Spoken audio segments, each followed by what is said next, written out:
2020년 부동산 정책, 현행법과 개정안이 또 어떤 식으로 바뀌었는지, 어떤 직접적인 파급 효과가 있는지 한번 달아보는 시간이 있겠습니다. 2020년도 부동산 정책이 수많은 정책이 발표가 됐기 때문에 저는 간략하고 세부적으로 한눈에 요약해서 볼 수 있게끔 준비를 해봤습니다. 자, 지금 수많은 정책이 발표가 됐습니다.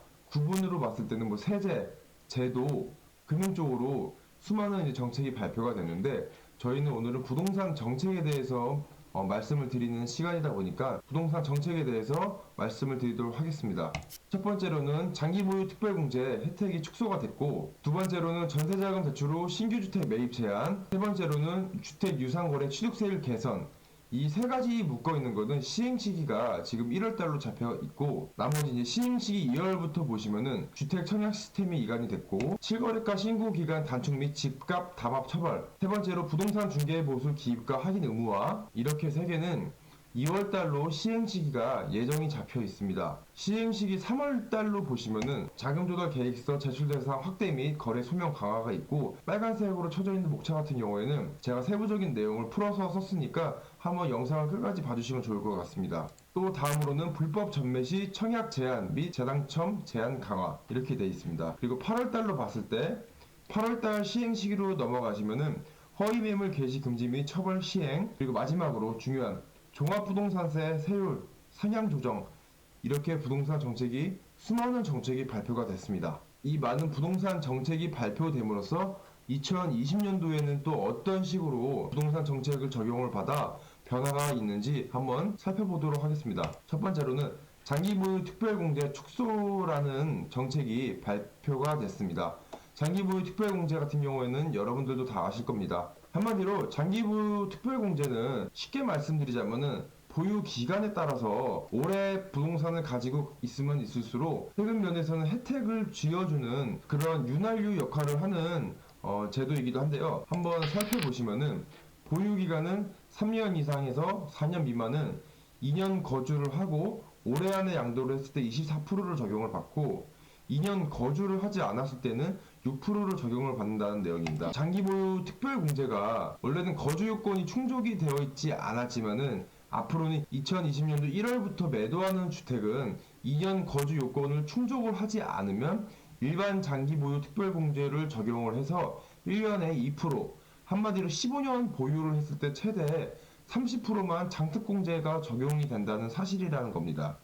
이 점 참고를 하시고 앞으로 주택을 취득을 하시거나 매도하실 때 이런 방향을 잘 세우셔가지고 플랜을 잘 짜시면 좋을 것 같습니다. 한마디로 쉽게 요점을 말씀드리자면은 장특공제 같은 경우에는 오랫동안 부동산을 갖고 있는 것보다는 불필요한 다주택자를 막기 위해 거주 요건을 신설한다는 그런 내용이라고 보시면 되겠습니다. 자, 이제 두 번째로는 전세자금 대출 후 신규 주택 매입 제한. 이거 같은 경우에는 굉장히 정부 측에서 전세자금 대출을 이용한 갭 투자를 막기 위한 조치, 그 부분을 좀 더 강화를 했다고 생각하시면 될 것 같습니다. 두 번째로는 과도한 부동산 투기를 막기 위한 안전고리 장치를 또 걸어놓은 상태이기도 하고, 세 번째로 전세자금 대출을 받은 후에 9억 초과 주택을 매입을 하시거나 2주택 이상 보유할 경우 전세자금 대출 만약에 실행을 받으셨다면은 회수당할 가능성이 높다라는 겁니다. 첫 번째, 두 번째, 세 번째 요점만 보셔도 앞으로는 전세자금 대출을 이용해서 신규 주택을 매입을 제한한다거나 갭투자 투기 수요금들을 억제를 한다는 이 정부의 직접적인 정책이라고 보시면은 조금 이해가 편하실 것 같으세요. 마지막으로는 9억 초과 1주택자의 경우 공적 전세보증보험, 그러니까 한마디로 뭐 SGI나 뭐 서울보정보험이라는 거 있지 않습니까? 그런 보험 가입도 제한이 되고, 이거 역시 마찬가지로 고가주택의 갭 투자를 막기 위한 정부의 정책적인 내용을 담았다고 보시면 될 것 같습니다. 다음으로는 이제 주택 유상거래 취득세율이 개선이 됐습니다. 표를 한번 보시면은 6억에서 9억 구간 주택 유상거래 취득세율표를 정리를 해놨는데요. 취득세에 대해서만 말씀을 드리는 거고, 취득을 하면서 부가적인 세금, 뭐 지방교육세, 농특세, 그런 부분은 제외를 하고 지금 시점은 취득세에 대해서만 말씀을 드리도록 하겠습니다. 매매 가격이 6억, 취득세가 1%, 그러면은 취득세는 당연히 600만 원이 나오겠죠. 지금 하지만 6억에서 9억 구간의 주택 유상거래 취득세율표가 이렇게 보시면 세분화로 다 세율이 달라졌습니다. 예를 들어 뭐 6억 1000에 매입을 하셨다면 세율은 1.07, 세액은 653만 원. 이런 식으로 세분화로 주택 유상거래 취득세율이 개선이 됐고, 또 취득세 개편에서 정부가 강력하게 취득세에 대한 개선 방안을 내걸고 나온 게 있습니다. 바로 뭐냐면은 1세대 4주택 이상 다주택자들에게는 취득세가 4% 내용을 적용한다는 내용입니다. 예를 들어서 한마디로 2019년도 12월 31일까지는 3주택 이상을 소유한 세대는 3억짜리를 이제 매수를 해도 취득세 1%인 300만 원만 납부를 하면은 그만인 셈인데, 앞으로 2020년도 1월 1일부터는 취득세 4%의 적용을 받아서 매매 가격이 3억이라고 가정했을 때 취득세 4%를 적용을 받아서 1,200만 원의 취득세를 납부해야 된다는 정부의 직접적인 취득세 세율 개선 정책이 또 발표가 됐습니다. 한마디로 요점은 아까 말씀드린 것처럼 장기보유 특별공제 오래 가지고 있을수록 세금 면에서는 혜택은 주겠지만 거주 요건을 충족해라. 반대로 부동산을 취득했을 때는 취득세라는 것을 납부를 하게 되는데 6억에서 9억 구간의 취득세율도 다 금액에 따라서 세분화가 됐고, 참고로 1세대 4주택 이상 다주택자들에게는 취득세 4% 내용을 적용한다는 이 말은 실수요 부동산만 가지고 있고 나머지 부동산 투기 수요들도 억제를 한다는 이 정책이라고 유권 해석을 하시면 될 것 같습니다. 다음으로는 주택 청약 시스템이 이관이 됐습니다. 여러분들도 다 아시겠지만은 아파트 투유 청약 통장을 이용해서 담당하고 업무 처리를 했던 금융결제원이 앞으로는 한국감정원으로 이관이 됐습니다. 금융결제원에서 한국감정원으로 이관이 됐기 때문에 모든 업무들과 이런 데이터베이스 기반 이런 정보들을 인수인계를 해야 하는 과정이다 보니까 1월 중에는 금융결제원, 한국감정원 모두 신규 사업장의 모집 공고 업무를 수행하지 않게 됐습니다. 때문에 내년 뭐 상반기, 그러니까 이번 연도 상반기에는 분양 공고 모집을 굉장히 많이 하는 걸로 알고 있는데, 건설사들은 내년 2월 1일 이후로 신규 분양에 나설 수밖에 없는 상황이 됐습니다. 그래서 사실상 1월에 신규 분양은 없는 셈이라고 보시면 될 것 같습니다. 다음으로는 이제 부동산 실거래가 신고기한이 단축이 됐습니다. 부동산 실거래가 신고기한이라는 건 뭐냐면은 이것도 마찬가지로 부동산 매매 계약을 체결을 하게 되면은 계약일로부터 개정 전에는 60일 이내에 신고를 하게 되어 있는데, 앞으로는 2020년도 2월 21일부터는 부동산 실거래가 신고 기한이 60일에서 30일로 단축이 됐습니다. 첫 번째로 계약이 무효 취소되는 경우도 확정된 날로부터 30일 이내 신고를 해야 되고, 이 신고 의무를 어기게 되면은 과태료 500만 원 이하의 과태료가 또 부과가 되고, 세 번째로 또한 실제 계약 체결도 없었음에도 불구하고 거짓 신고를 한 자는 3천만 원 이하 과태료 부과 규정도 신설이 됐습니다. 지금 부동산 실거래가 신고 기한이 단축이 되면서 여러 부동산 전문가들도 유권 해석으로 많은 의견들이 나오고 있는데요. 저는 개인적으로 생각으로는 부동산 실거래가 신고 기한을 단축을 함으로써 원래는 60일이었으면은 60일 이후에 그 시세가 반영이 되고 부동산 시장 가격이 움직이는 상황이었다면은 앞으로는 좀 더 30일로 단축이 돼서 실거래 가격을 좀 더 빠르고 정보 있는 그런 가격을 오픈을 하면서 부동산 유동화 시장에 대해서 좀 더 체계적으로 정보를 빠르게 공개하겠다라는 저는 정부의 의도적인 정책이라고 생각을 합니다. 다음은 부동산 중개보수 기입과 확인 의무화. 지금 공인중개사법도 지금 개정이 된 걸로 알고 있는데, 원래 같았으면 중개수수료 등에 관한 사항, 중개수수료, 뭐 실비, 합계가 적혀져서 나오는 이 중개대상 확인 설명서를 다 한 번쯤은 봐보셨을 겁니다. 앞으로는 어떻게 바뀌냐면은 중개보수 등에 관한 사항으로 중개보수가 이렇게 찍혀져 나와 있고, 매도인과 매수인, 지금 협의된 중개보수 이런 식으로 이제 매도인과 매수인, 가르켜는 임대인과 임차인, 기입은 되어 있지만 중개보수에 대해서도 앞으로는 이렇게 칸이 중개대상 확인 설명서에 중개사법으로 하나 더 신설이 될 예정입니다. 2020년도 2월부터는 중개보수에 관한 사항에서부터 설명을 듣고 협의했다라는 확인란을 마련하는 내용이 이제 추가로 예정이 되고 있습니다.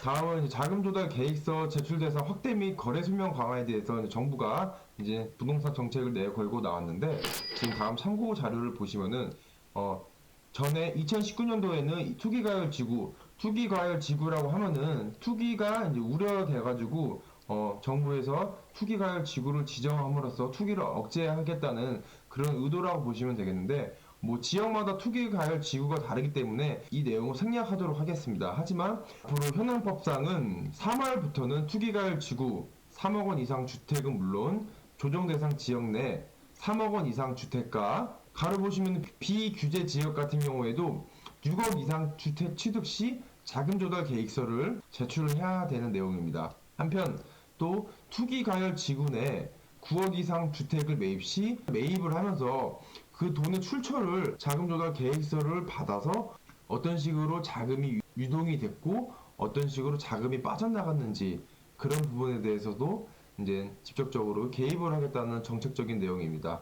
한편 저도 개인적인 생각이지만은 정부의 이제 부동산 정책이 발표가 됨으로써 물론 투기 소유권 다주택자들을 막기 위한 정책을 발표한 게 가장 강력하기도 합니다. 하지만 이렇게 직접적인 재산까지도 이제 자금 조달 계획서를 통해서 관리를 받아야 되는 이런 실정이 어떻게 보면은 이 부동산 투기 때문에 이런 정책까지 발표되지 않았을까라는 게 우려가 되고 개인적으로도 많이 안타깝기도 합니다. 자, 다음으로는 불법 전매 시 청약 제한 및 재당첨 제한이 강화됩니다.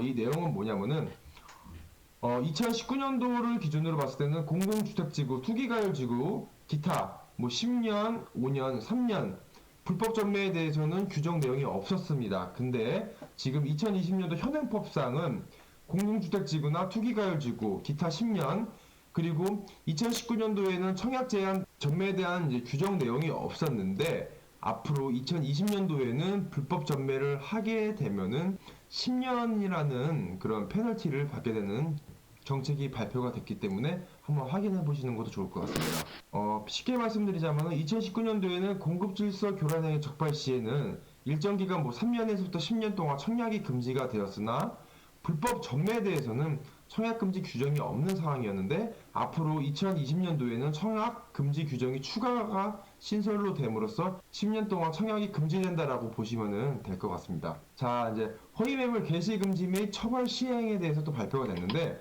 공인중개사법이 개정이 됐습니다. 부동산 허위매물 표시광고 공인중개사 같은 경우에는 500만 원 이하의 과태료, 시행일은 뭐 2020년도 8월 21일부터 이제 공인중개사법이 개정이 됐고 또 한편으로 이제 부동산 뭐 집값 담합 공인중개사 3년 이하의 징역 또는 3천만 원 이하의 벌금 뭐 6개월 이하 자격증지 좀 더 강력한 행정처분으로는 등록 취소까지 될 수 있다는 점 이 점 고려하시면 좋을 것 같고 시행일은 2020년도 2월 21일입니다. 입주자 협의회 뭐 인터넷 카페 등의 뭐 집값을 담합하는 이런 집값 담합 조정 세력 같은 경우에도 만약에 그게 적발이 됐을 때는 3년 이하의 징역 또는 3천만 원 이하의 벌금 이것도 시행일은 마찬가지로 2020년도 2월 21일부터 시행이 된다고 하니까 눈여겨서 봐보시면 될 것 같고 한마디로 부동산 하시는 분들도 이 영상을 보시겠지만은 허위 매물 하지 말라는 소리예요. 허위 매물 하지 말고 떳떳하게 투명하게 이제 매물을 올리고 깨끗한 거래를 위해서 허위 매물을 완전히 근절시키고 뭐 투명하게 이제 중개 활동을 하라는